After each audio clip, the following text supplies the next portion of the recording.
Your thinking, and welcome to Making Sense of the Madness as we deliver the news behind the news here on American Media Periscope. This program is made possible in part by our lead sponsor, Sovereign Advisors. Please visit our affiliate sponsor links in the show notes.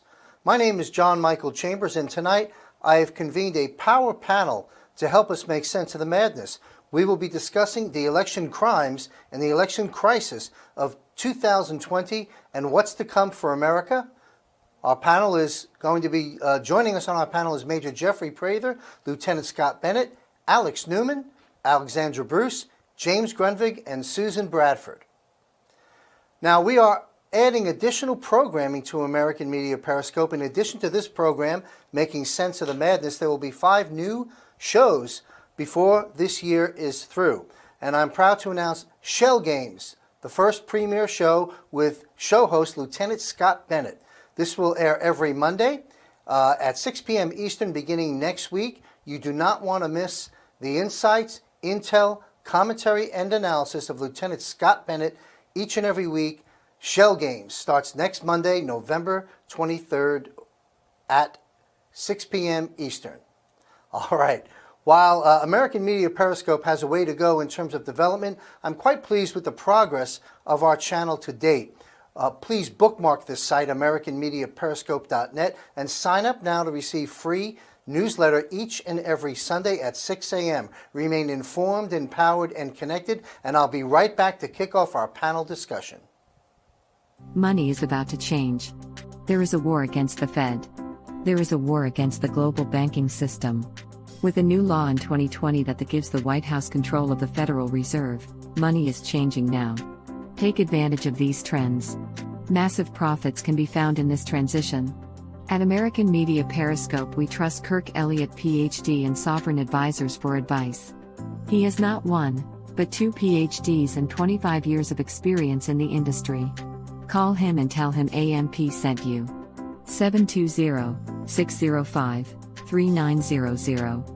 That's 720-605-3900, and remember, AMP sent you. Click the link in the show notes and schedule your consult with economist Kirk Elliott.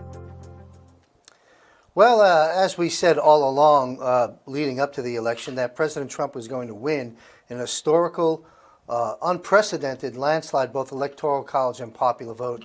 And indeed he did, and this will soon be proven to the American people and shown to the rest of the world. We see the retweet from President Trump report, Dominion deleted 2.7 million Trump votes nationwide.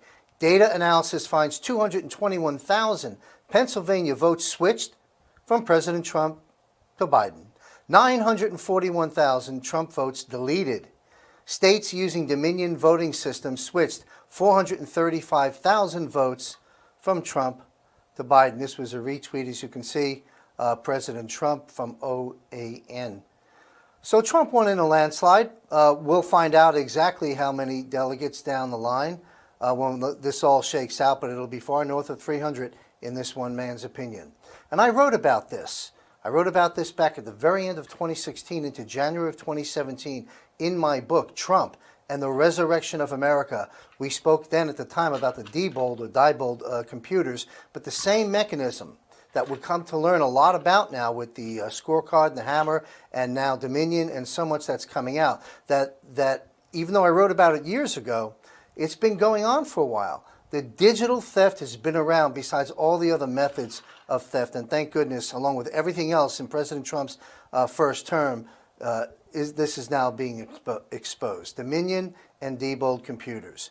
Trump's executive order, you're seeing this circulated out there. The story begins with a little-known executive order signed into existence on September 12, 2018. So in 2018 September, President Trump signed an executive order that basically stated, executive order on imposing certain sanctions in the event of foreign interference in a United States election. In that executive order, which almost no one has covered since the day it was signed, President Trump declares a national emergency. That emergency is still in play to this day, and the 2020 election was conducted under this state of emergency, which is a crucial point to understand what may be coming next. Just a quick announcement, I had an interview with Juan O'Savin that you'll want to listen to. I think we'll be broadcasting it tomorrow. This was a pre-recorded, very telling information from someone very well connected. Now, all this stuff that we see we're talking about here on the executive order and this state of emergency and interfering with foreign elections, I think the release of the Biden laptop and the 3 hard drives that were turned over is going to play into this and not in Biden's favor.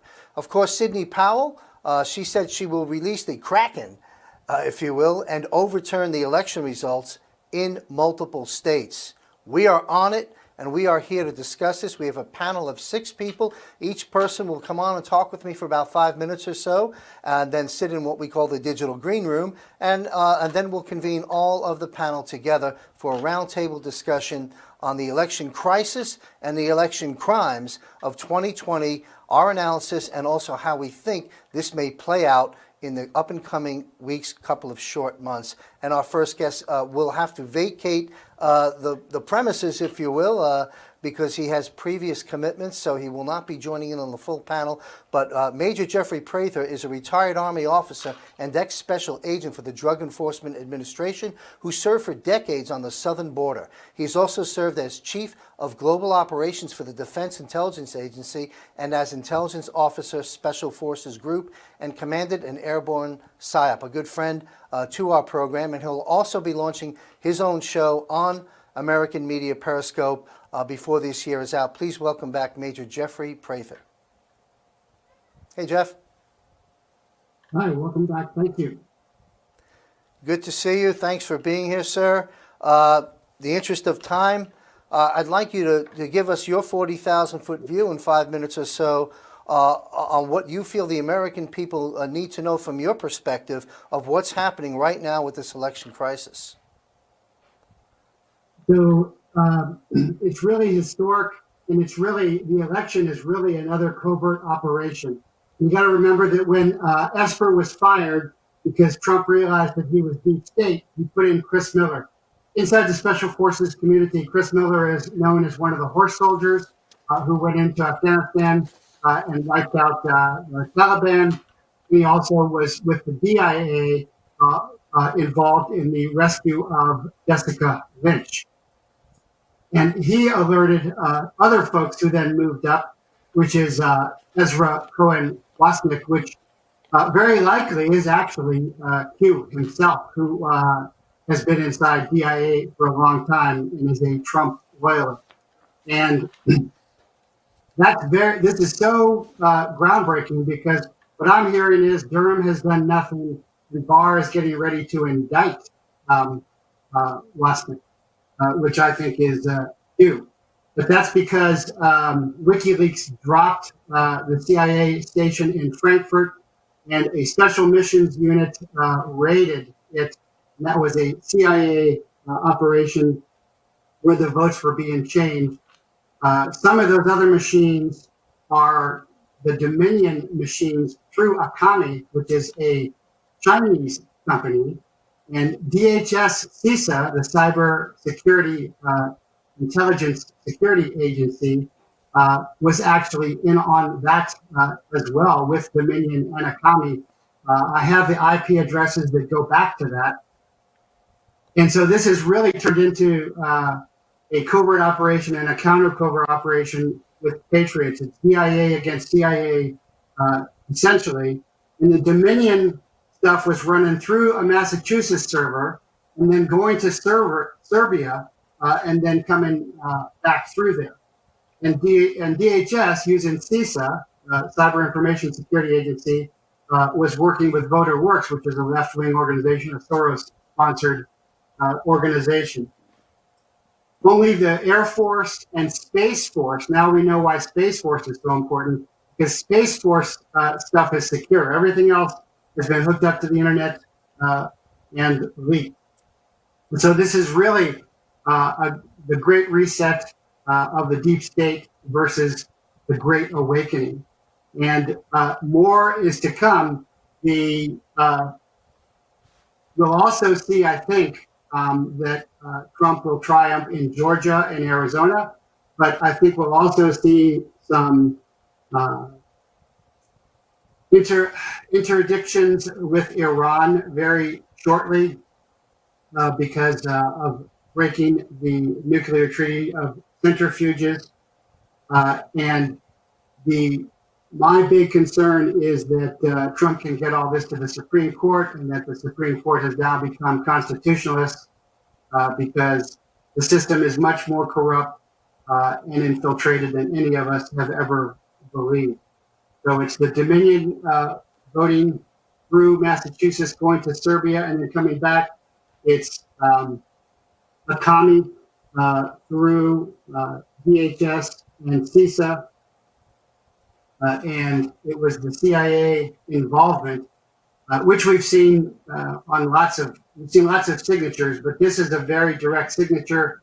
And when Sydney is talking about the Kraken, I have people who have gotten Sydney information before. The Kraken is actually a counterinsurgency tool that is able to track the vote switching. So it's not recorded. You have to get it real time. And the Kraken is actually the algorithm that does that. Thank you. You know, these are serious felonies. These are serious crimes that have been committed. And I've gotten conflicting information about these computers that you alluded to, Dominion, that where the intel's being gathered. Was it the military that has gone and seized this, or is it CIA or more intel versus military? Do you have any opinions about that? Yes. So you're talking about Larry Johnson with the State Department coming out on the Gateway funding. I think he's wrong the way he put that. He does not correctly identify how the CIA works. He doesn't quite understand that because we're talking about very covert special mission units that I am intimately familiar with, and looking at the personalities, Chris Miller and Ezra Cohen, Watnick, and DIA, which I've been inside of and part of these units. I understand it's very confusing from the outside, but it's the Patriots with the DOD and the DIA going against the FBI, the DOJ, which that's why we know they can be so unafraid, is because nothing's going to happen. What I'm hearing is Durham has done nothing, and Barr is actually going to indict Lustig. So to get in there, there are special methods. And I'm pretty sure that's what was happening. And the Kraken is actually not, some kind of mythological term. He's actually referring to a algorithm in cyber counterintelligence tool that actually recorded that. And also, having been a special agent and sat at the front table with assistant United States attorneys and actually worked with some United States attorneys, I'm sure she wouldn't say that unless she could back it up. The only problem here is, can we get through enough corrupt courts and have the Supreme Court really turn to constitutionality to make this happen by December 14th? But evidently she feels she can do that. All right, thank you. You mentioned Space Force before. How, is that relating to the secureness of blockchain or something of the sort? How does Space Force play into this? Yes, that is exactly right. Is that the other organizations have been too infiltrated. So standing up Space Force, he could put people in there that he could trust, just like Ezra Cohen Lustig, which I'm hearing is actually Q, and that was the Flynn's guy all along. And Chris Miller is a total hero, helping rescue with DIA with some covert means, kind of like out of the Mission Impossible movie. And I think all of that really made the difference and is really turning the corner. But from what I'm hearing, Air Force stuff is secure and Space Force stuff is secure, and everything else is compromised. Well, great. Thank you very much. I know you have other commitments, and we've reached that time slot, so I want to respect your time, and I appreciate you weighing in with your important insights into this unbelievable time in our country's history, and I thank you very much. Folks, you can follow Major Jeffrey Prather's work on YouTube and visit his website you saw up on the screen. Thank you very much, sir, and we look forward to seeing you back on the show again. Thank you. Thanks for everything you're doing. This is really important. You bet. Thank you very much. All right. Alex Newman is an award-winning international journalist with a global reputation for hard-hitting reporting and is the founder of the Liberty Sentinel. He's been on our show before. Real happy to have Alex weigh in. Please welcome Alex Newman. Hey, Alex. Hey, thank you very much for having me. It's great to be with you. Good to see you. Sort of the same line of question. I'm trying to get everybody's perspective. We're all different patriots coming from different areas in society. What's your 40,000-foot view on what we're witnessing, and how do you see this playing out? Yeah, as the Biden campaign explained during the campaign, this is a battle for the soul of America. He was absolutely correct. It really is. If the vote rigging, fraud using revolutionary coup plotters and the deep state succeed, America, as we have known it, will cease to exist. Our liberties will be gone. Our constitutional republic will be gone. We will be merged into what these globalists, what these deep staters regularly refer to as the New World Order, kind of a global technocratic totalitarian state. And we'll have to explain to our children and our grandchildren why we let that happen on our watch. However, I do not believe that they are going to succeed, not this time around at least. There's too much evidence. The fraud was just so obvious and so blatant. And I, for one, am hoping, and I think it's very likely, that the fraudsters will be caught, that the evidence will be exposed, that the media will be discredited. And I've already seen some very encouraging indicators that this is happening. I'm personally very pleased to see Fox News suffering an enormous loss of credibility, because I've warned for many years that Fox News was actually much more dangerous than the regular fake media, because all the Trump supporters, all the conservatives, all the Christians already knew that the rest of the media was phony, that it was a bunch of liars and deep state propaganda mouthpieces. But Fox News was the key to this operation. That's why they used it to call Arizona and some of these other races, because all the fake media outlets in the world could have said in unison that Biden was the president-elect. Nobody who's voted for Trump, which I'm convinced was an overwhelming majority of the voters this election, would have believed. I mean, if they told us that the sun came up in the morning, we would go to the window and check to make sure that that was true, right? They have no credibility whatsoever. They needed Fox News. Fox News it has been, the News Corporation, which owns it, has been a corporate member of the Council on Foreign Relations. The head of it, Rupert Murdoch, has been an individual member of the Council on Foreign Relations. And of course, Hillary Clinton famously told us that the Council on Foreign Relations is who gives her instructions on what she should be doing and how she should be thinking about the future. So I do believe that the fraud was too brazen. There are too many people awake. The polling data shows that the overwhelming majority of Republicans know that the Democrats and the deep state tried to steal this election. And so now all that's left is to figure out the strategy to win. I know Donald Trump has been thinking about this for a long time. There are multiple avenues for victory. We've got a couple articles coming out in the next issue of the New American, which will be going to press on Thursday. So subscribers will be able to get that. We've got details on the voting fraud at my website, libertysentinel.org. And I think this is, I mean, for all those who've been sitting on the sidelines waiting for your cue, this is your cue, guys. You've got to get involved in this fight. The future of our nation, the future of our freedoms hangs in the balance, and it's all going to come down to what happens in the next few weeks here. Well said, Alex, and I love your spot-on analysis and brazen, bold truth about Fox News. I had been out speaking, prior to launching the show, and a year, 2-3 years ago, started chipping away at Fox to an audience of Trump supporters, as I am, that didn't really want to hear that at the time. Some of them saw it, but they see it now. And the president, to your credit, Alex, along the way, and certainly in the last 6 months to a year, he's been dropping the clues to Fox News. Now there's no clues required. Fox News, they gave us Fox News to give us the illusion that we had a seat at the media table, in this ocean of liberal media, but it was a very clandestine operation. I agree with you completely how harmful Fox was. And now they too have been exposed, and you're right, their ratings and viewership is falling real briefly, and you'll come back. Can you stick around and join our panel in a little bit? Yes, I will. Yep. Thank you. We're going to weigh in on avenues for victory, but briefly, what do you see as a potential avenue or avenues for victory? Well, I've already been in communication with state legislators in Pennsylvania and Arizona. There is a real effort to send a slate of Republican electors.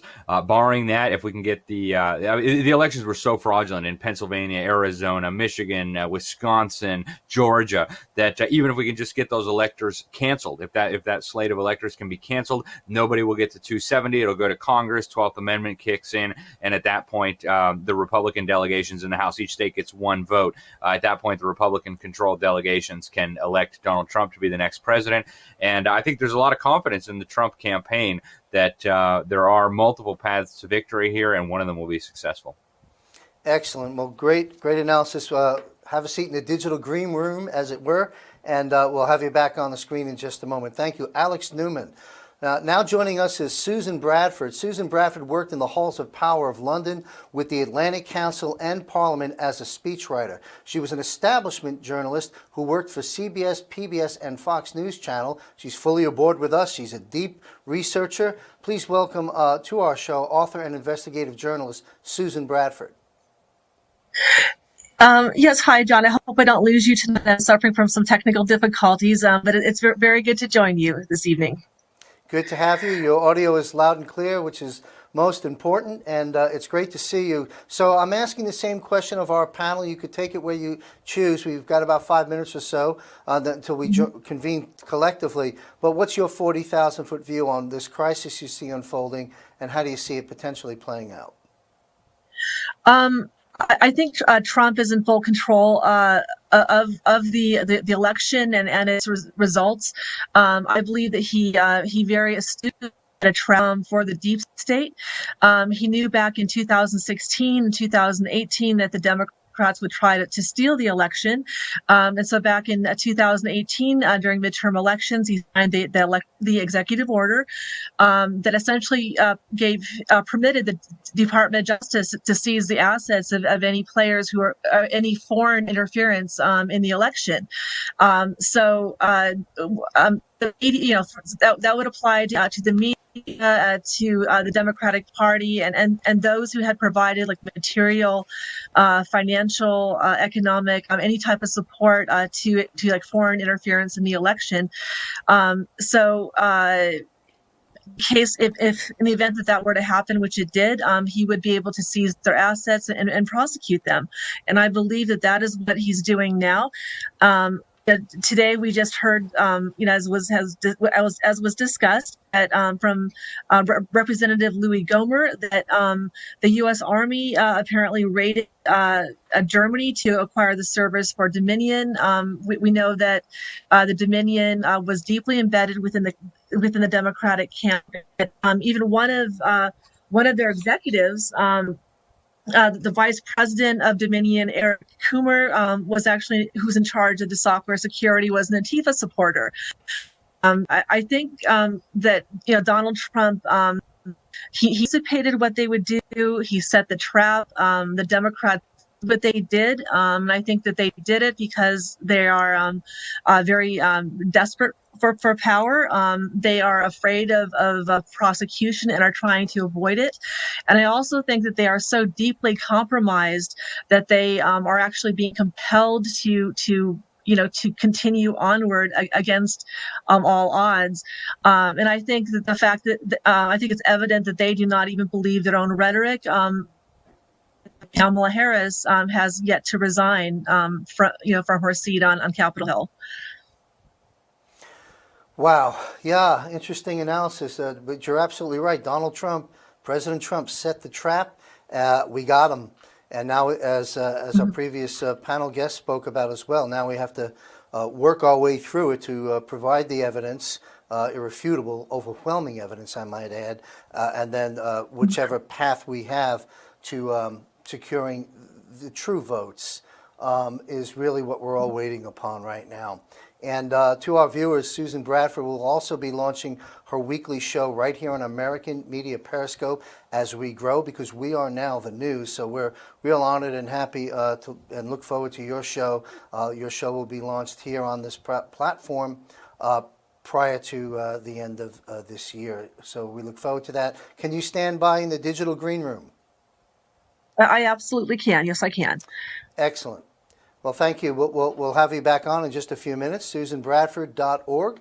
All right, folks, now we're going to bring on Lieutenant Scott Bennett, retired U.S. Army Special Ops officer and psychological warfare analyst. He worked in the highest levels of counterterrorism, intelligence, and politics in Washington, D.C. He's the author of Shell Game, A Whistleblower's Report, a book you need to get a copy of. Lieutenant Scott's premier weekly show right here on American Media Periscope begins a week from today. Please welcome back to our program our good friend, Lieutenant Scott Bennett. Hey, Good Scott. to be with you, John. Good to see you. So you've been listening to some of the commentary. How would you like to weigh in on the crisis that's unfolding and how potentially you see it playing out?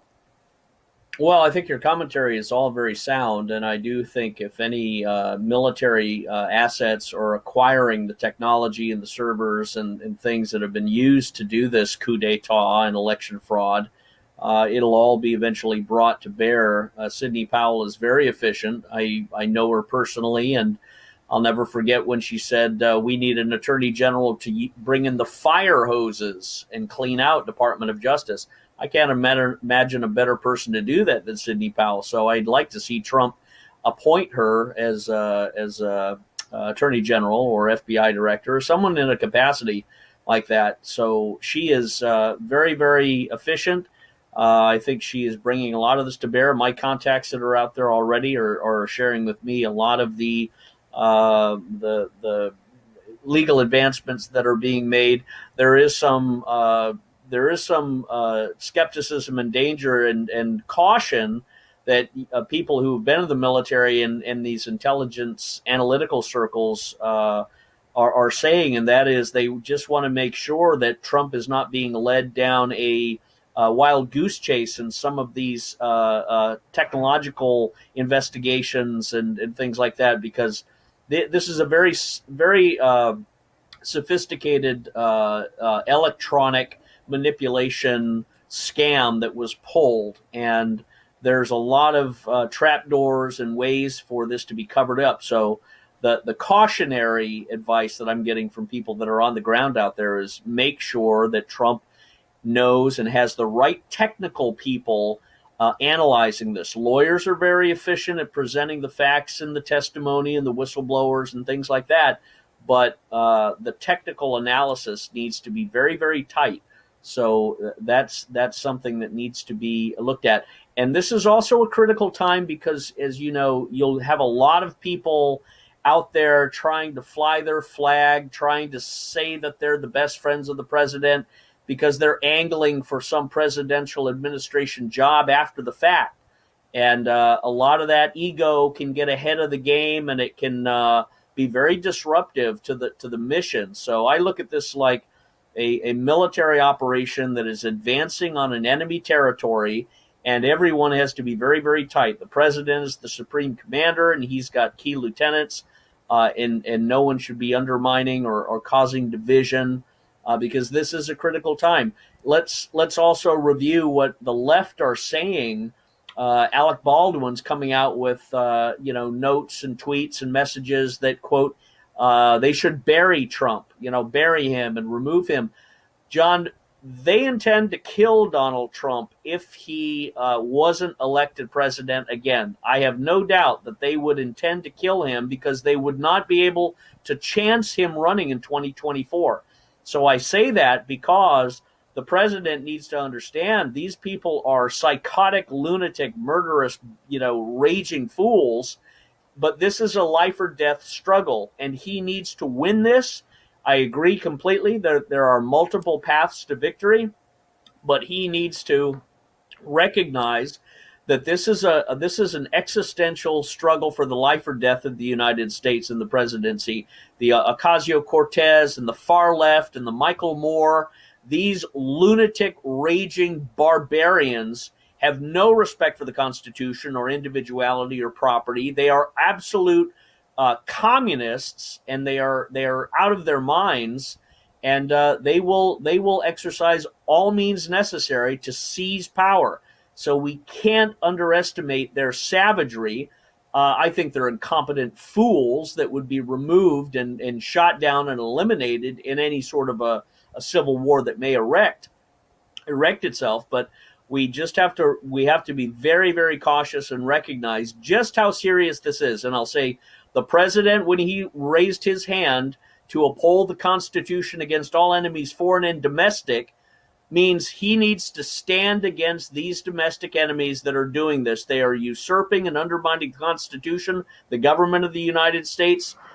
He cannot allow them to gain power. So he can't just walk away from this and say, well, even though they stole it, for the betterment of the country, we're gonna give it to Biden. He can't do that. That's in violation of his oath as the president. He needs to see this through. If he needs to declare the Insurrection Act, so be it. If he needs to declare martial law, so be it. If he has to declare a hand count over every state in the nation, so be it. No option should be off the table whatsoever. And the president needs to invoke any military standards and practices, people and systems into solving this crisis, because they are trying to steal it. They're trying to engage in a propaganda war with mainstream media to cultivate the dull, the simple, and the sleepy into believing that Biden won, into believing that it's in the best interest of the country for Trump to step down. No, Trump needs to finish this, and I think he knows this and will do it, because you saw him driving through the streets on Saturday, and there's no better feeling than to see thousands of people surrounding his motorcade with smiles and love and protection, and Trump knows that. He drove through his people and his warriors and his army, and he knows that the American people will stand and die in defense of his presidency, because they realize they're defending their own lives, their own liberty, and their own property against tyrants and people that would sell us out and lock everybody down in masks in a police state, like Gavin Newsom is threatening to do to California starting tomorrow, and putting everybody in lockdown. But no one will concede to that, and we will all disobey, because the Constitution gives us that. Yes, I agree with you, Lieutenant Scott, on President Trump may having to resort to the Insurrection Act or military martial law, whatever it may be. I would say this: the president is not going to concede this election, period, because he knows it was stolen. All we have to do now is get through the mechanics of proving that, and then the avenue to victory. And you raised a great point about the technology, trap doors. This is very complex stuff, and you're absolutely right. I hope we've got the right eyes on that aspect of this, because the clock is ticking. We're actually up against the clock due to certain deadlines and dates. But I think ultimately we're heading into some dark period for the next couple of months, but we're going to win this thing. Lieutenant Scott, if you can stand by just a moment, we're going to chat with two other panel guests, and then we'll convene everybody back on the screen. Can you stick around for us? Certainly happy to. Excellent. Thank you very much. And of course, Lieutenant Scott Bennett will be launching his premiere show on American Media Periscope this coming Monday, and we're real excited to have that. Thank you. And our next guest is Alexandra Bruce, the researcher's researcher. She's the founder and publisher of the popular alternative news site. If you haven't been there, it's time to bookmark it, ForbiddenKnowledgeTV.net. And she's also a weekly contributor to Making Sense of the Madness. Please welcome back from New York, Alexandra Bruce. Good evening. Hey, how are you? I'm good. Thanks for being here with us. We all have our perspective of what we're watching unfold here in America with regards to the election crime and election crisis. How would you like to weigh in on it from your perspective? Well, for me, it's what I find disturbing is how the very department that was created to ensure the safety of the election is, as Jeffrey Prather says, completely in on the steal. Yes. And this was something I had discussed in our last show, Chris Krebs, who's the head of CISA. And he actually posted a web page on his website, on the CISA's website, that was about dealing with rumors of election fraud. So this was before the election took place. And then afterwards, he's tweeting about, how the hammer and scorecard have been debunked. And so you could see that even before the election, he was more preoccupied with debunking rumors of, election fraud than he was with actually protecting against election fraud. So that's incredibly disturbing. And then what Q posted late last week was that his assistant director had been fired. But then the following day, we find that Chad Wolf, the acting head of DHS, had refused Trump's orders to fire this CISA head, this Chris Krebs. And so he's still there. He's still there. He's part of the resistance, and he's in charge of, the critical infrastructure that is election security. So that's what we're looking at. And then Bill Barr sent some U.S. attorneys to investigate election fraud, and 2 or 3 of them came back and said there was zero evidence of any fraud. So we're dealing with DHS and DOJ being part of the resistance right now. And so I wonder if anything can be done through the DOJ at this point. And, that's why you're seeing Sidney Powell spearheading this whole thing, because it can't be done within the DOJ.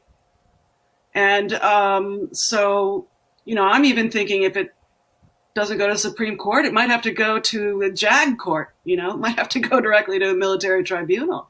I mean, we are dealing with massive, it's election treason. This is treason, what's happening here. I mean, I think that the law goes like even one vote that's stolen gets you 200 years in jail. So, we're talking about millions and millions and millions of votes. On her end, Sydney today was detailing how her mathematicians had already decoded, a fraud that was used, I think, in Michigan and Georgia. It was a particular algorithm that stole a percentage of the points and switched them from Trump to Biden. So I think that they're on top of that.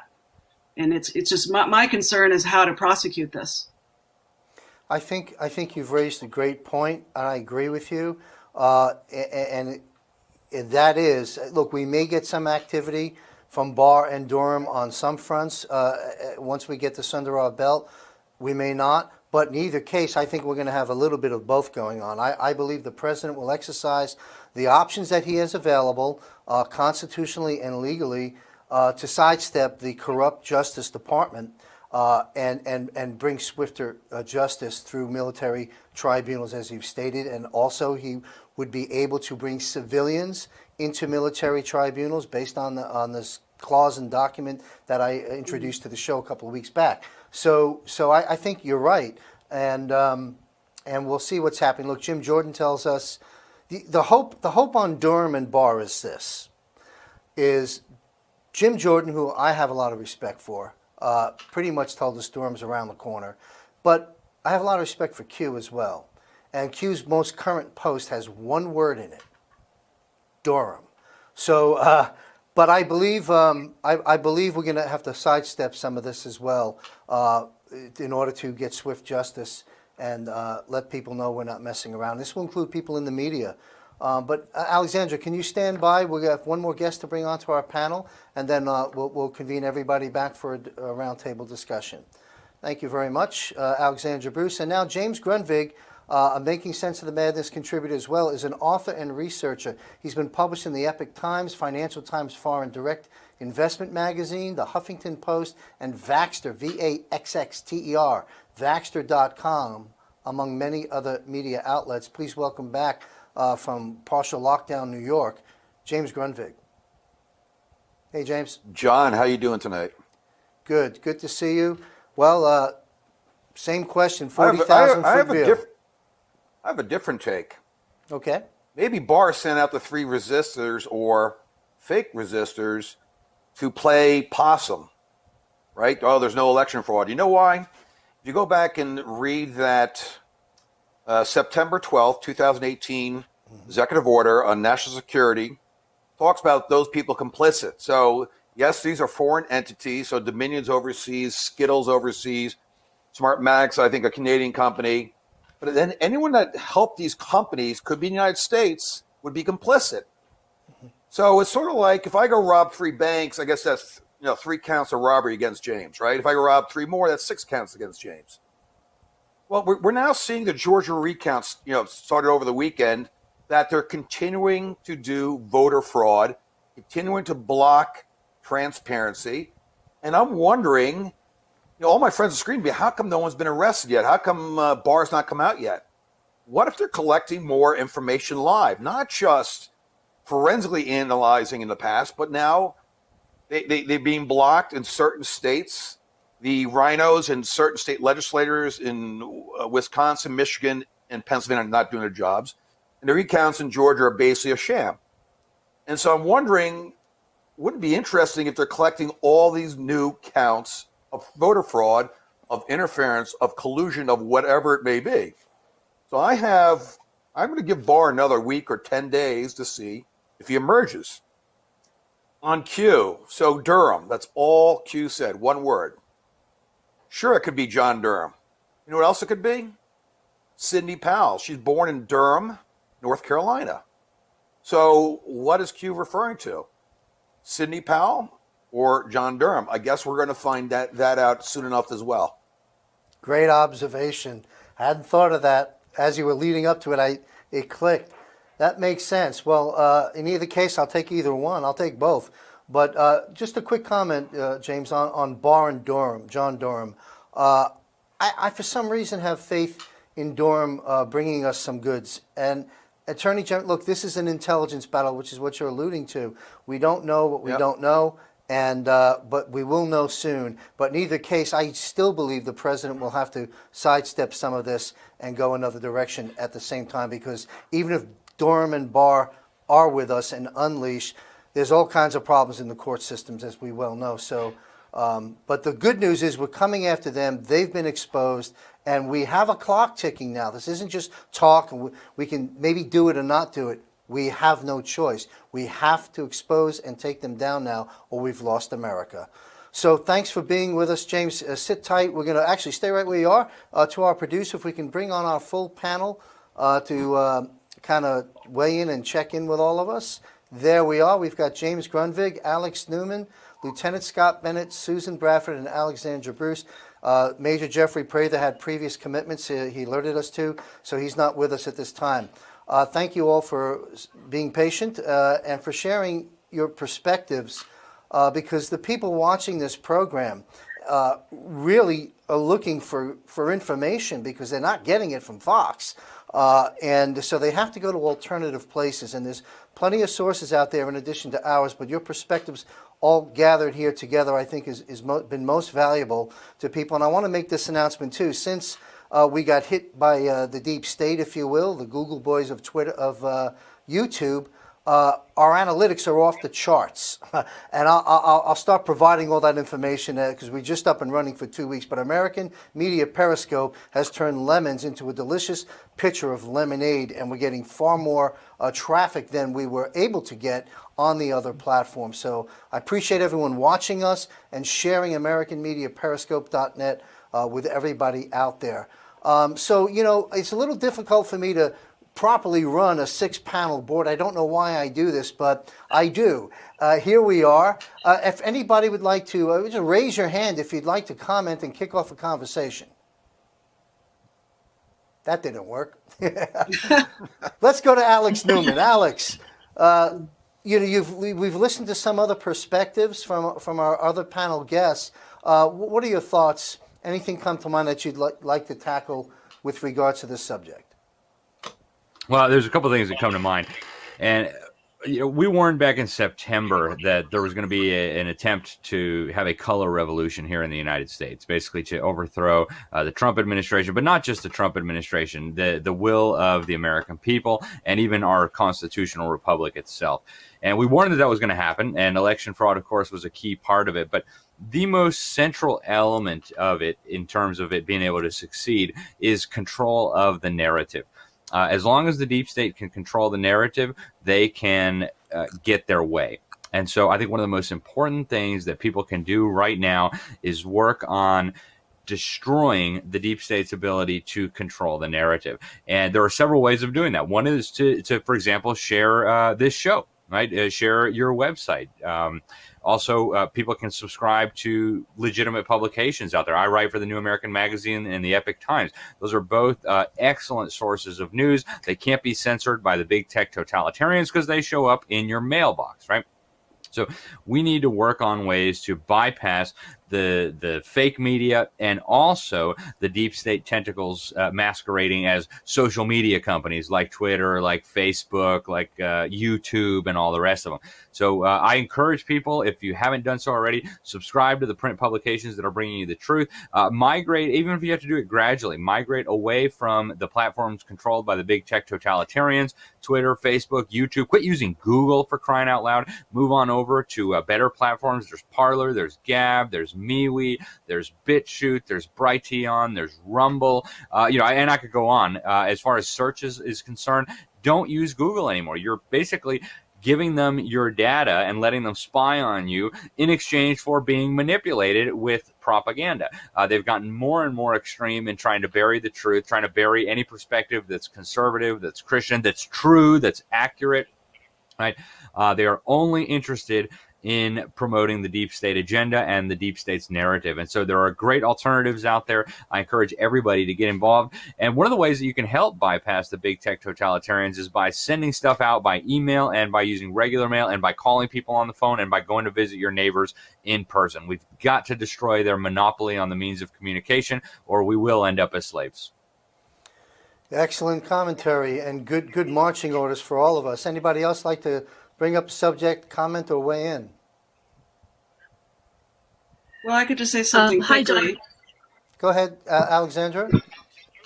Yeah, is that this whole thing is really all about the Great Reset, okay, that the planet is in the grips of right now.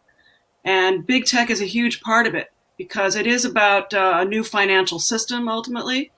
And it appears that the big tech will replace the central banking system.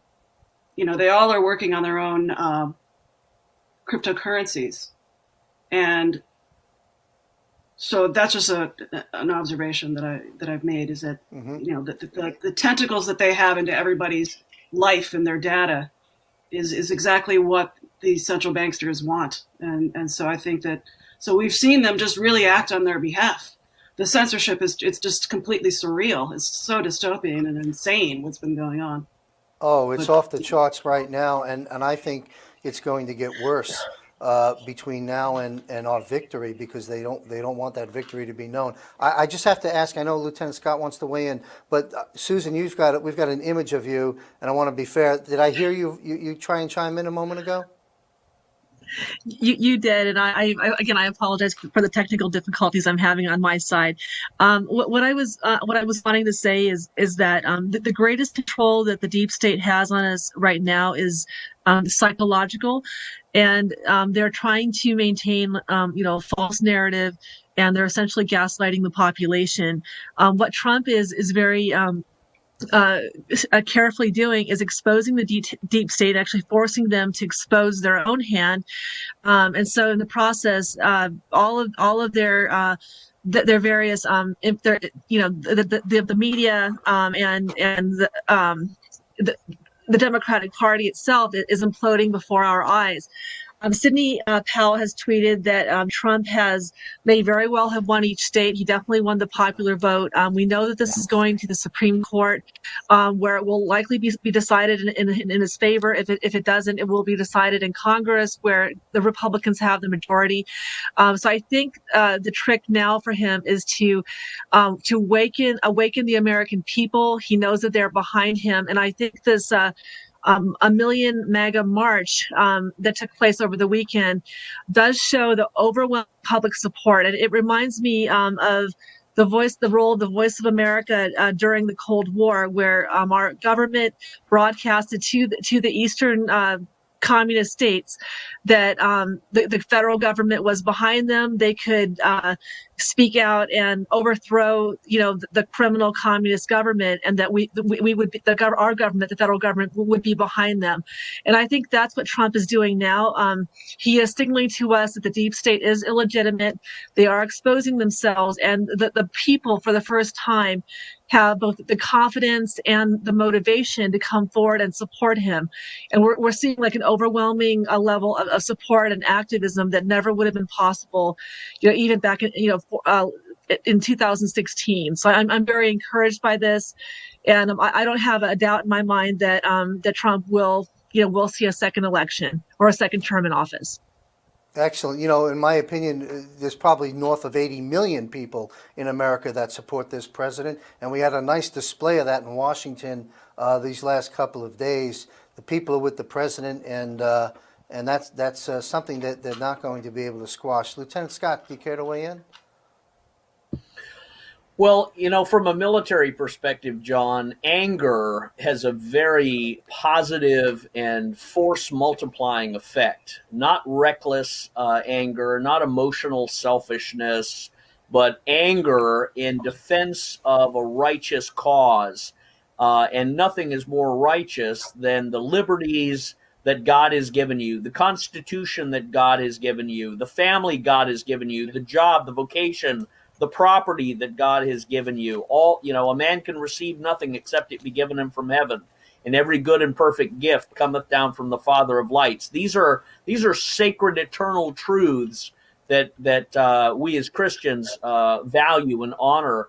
And in a sense, it requires people to get angry. And I know that perhaps is a little bit alien in the civilian world. It's natural in military circles. When I was sent to war, when I was going through my training, anger was something that you wield for the maximum impact and destruction of your enemy. It doesn't mean you're out of control at any point, ever. It's almost like a samurai martial art, and you put yourself in a mental zone, a psychological zone. And I just wanted to help quicken people into that position and reiterate that this is a time to be angry. This is the time to look upon this as a violation of your children and your wives and your husbands and your property. This is a theft. This is an assault. This is an attempt to lobotomize you. This is an attempt to make you feel guilty and acquiesce in this politically correct religion that the left is trying to push upon us, and the whole lesbian, gay, transgender, sexual schizophrenia, immorality, political correctness, all of this stuff that they try and force upon people is an assault. They are assaulting you. They are attacking your traditional family values. They are attacking the notions that you and your parents and your grandparents and your ancient bloodlines of family have held dear for over 200 years, if not longer. With this new perversion and an agenda of perversion and political correctness and atheism and abortion and all of this other poison that the left is dripping with, they're not asking you to consider it. They're telling you, threatening you, abusing you, assaulting you if you refuse to have that injected into your being and your family and your education. And all of this needs to be understood as a violent attack upon you. And the only way to respond to violent attackers is to destroy the violent attackers with violence.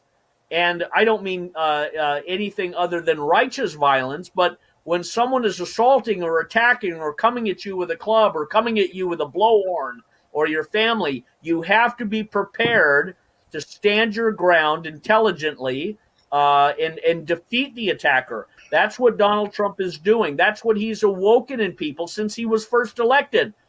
Lindsey Graham and these other halfwits who got up there in the Republican ranks couldn't hold a candle to Trump. That's why he won more votes then, and he's done it again now. He's won Democrats. He's won Libertarians. He's won conservative Christian Republicans. He's won LGBT gay people too. I'm not throwing them under the bus. They voted for him, and the enemy of my enemy is my friend. I'd rather have them voting for Trump than voting for Biden. But Trump has essentially broken up and flipped upside down the whole status quo of American politics. And this is why they've attacked him. This is why they're continuing to attack him. And this is why we have to rise to his defense. And part of that is everybody should continue to go down on their street corners with Trump flags and Trump vehicle parades and make yourself seen. Wear your hat, wear your T-shirt, wear and show people that you're standing with the president. You're not standing with this retard halfwit Biden.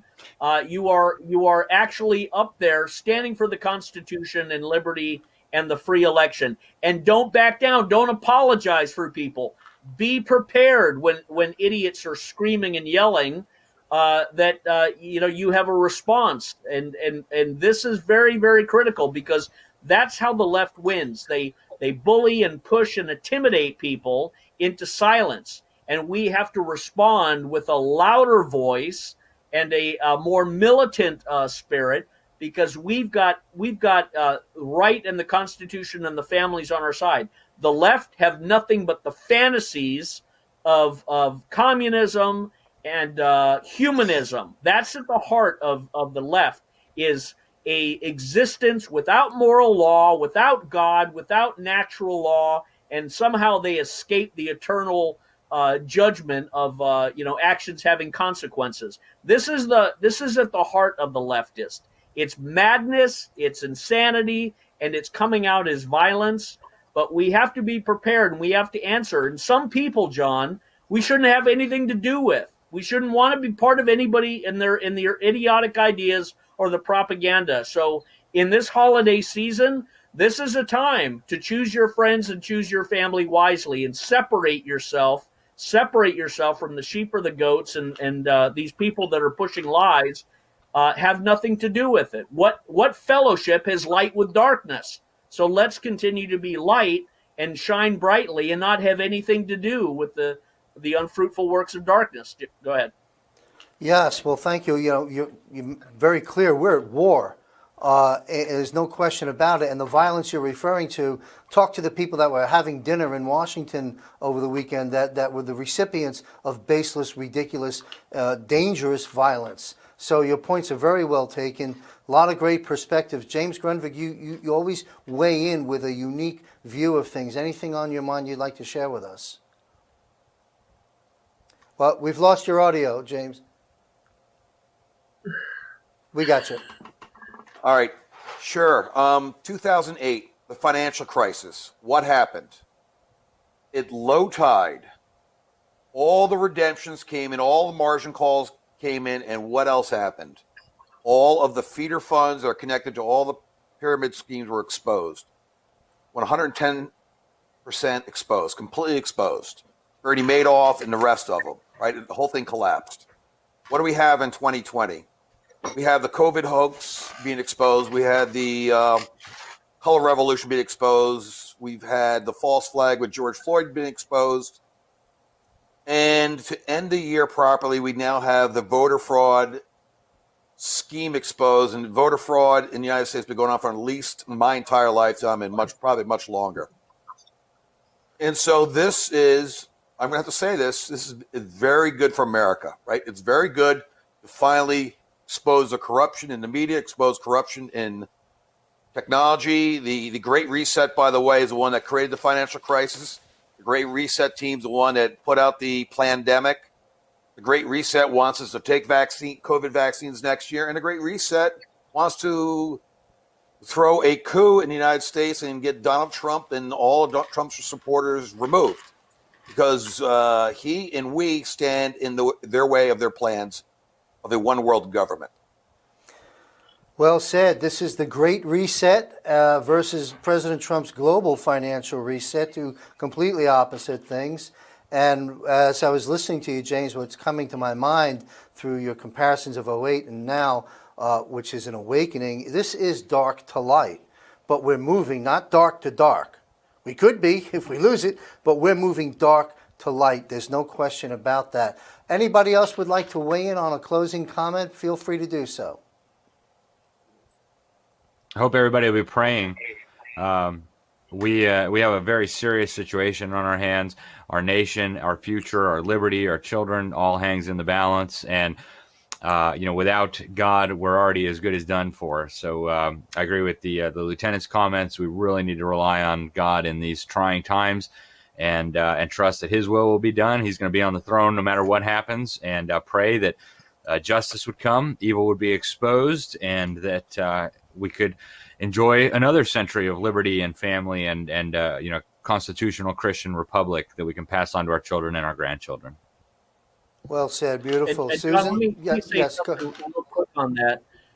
Let us be prepared for the madness of the left. Let us not be unnerved by the explosions and the violence and the crying and the whipping and the self-cutting and the self-immolations that these people may be driven demonically to perform and do. Let us not be unnerved by the self-suicide of the left when they determine that Joe Biden is not the president, that Trump won the election, period, and he's the president.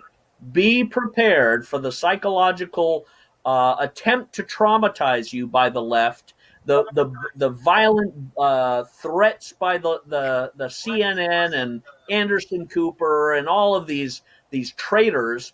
Be prepared for the psychological warfare that they're going to try and unleash upon you, but let it flow like water off a duck's back. Understand this is where they're going. Understand the left is brainwashing themselves to allow themselves to go crazy when they lose. And they will most likely engage in a lot of bloody assaults, but be prepared to defend yourself using every instrument necessary and defend yourself with ruthless efficiency, and also establish close understanding with the police and your veterans groups, because this civil war they very well could try and unleash, and we just have to be prepared for that mental breakdown that the left is inevitably going to be experiencing. Go ahead. Well said. Thank you, Lieutenant Scott. Susan, any closing comments? Yes, I have two. Just to add to what Lieutenant Scott said, I think that a lot of these riots that we've been seeing are financed by the left, and I think that they have been weakened to such an extent that they are unlikely to unleash the color revolution that the left had in store for us. I think had Trump not been in power, and had he not kind of chipped away at their financing and their legitimacy, I think we would be looking at